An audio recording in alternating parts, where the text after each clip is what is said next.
The divine masculine is the perfect vibrational match for the unhealed divine feminine. It all clicked into place when I read that in some social media post that I was scrolling about a week ago. If you've been spiritual for 5 years or more, then you've likely lived through the whole twin flame era of spirituality, and you've seen the toxic side of it. And maybe many of you have seen the beautiful side of it as well. That's what kicked my spiritual awakening off, was the twin flame journey. And it's almost embarrassing to admit that or say that now. And sometimes I wonder if the fact that I don't actually care about that person anymore invalidates the whole experience altogether. Like it wasn't real, like it never was real. But at the end of the day, I may not be where I'm at had that experience not occurred.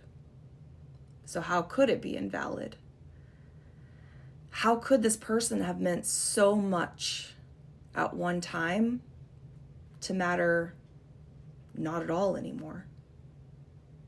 I think that as a whole, as a collective, before the Great Awakening, before everybody woke up and went through their spiritual awakenings,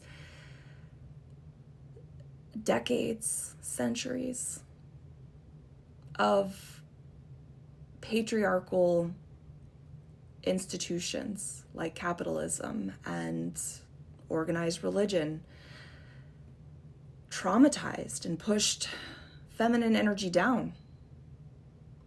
How could we possibly be the best versions of ourselves in a world that didn't value the best versions of ourselves, that needed us to be the absolute worst, weakest versions of ourselves?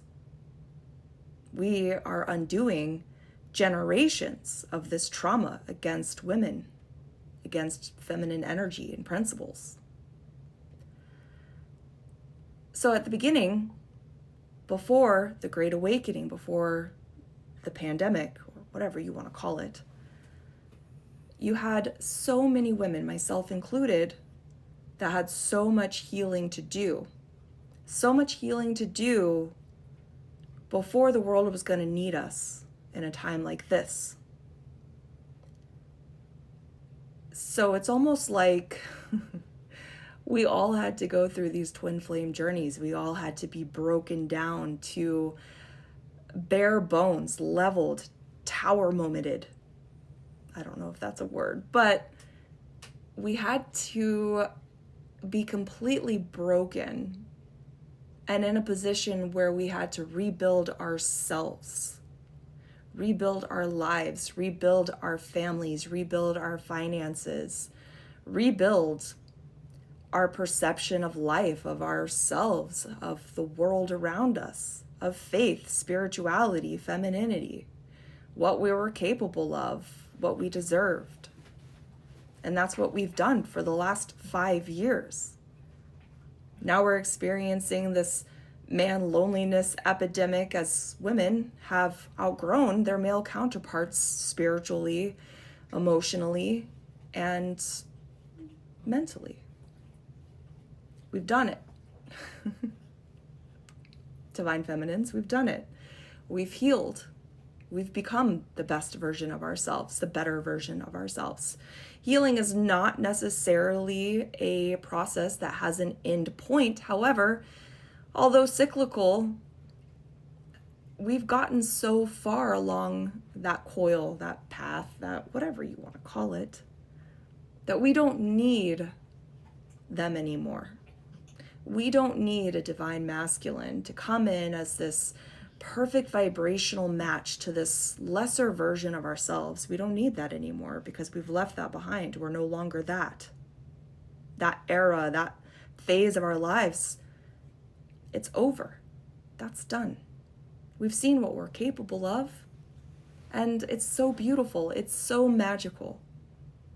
And so now, this being the case, we are able to step into relationships that actually serve us, that actually meet us at a higher vibration.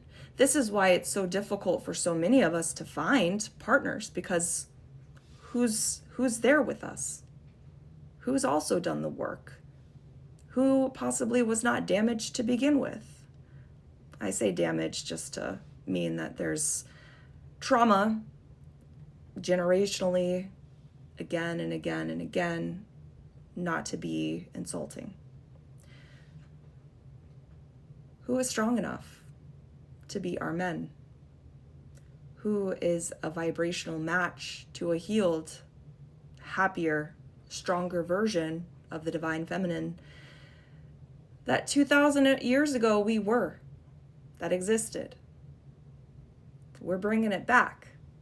And as a result, eventually, hopefully sooner than later, we're going to drag these men back up with us.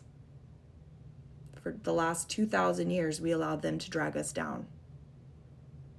But now we're stepping into an era where we're going to start dragging them up.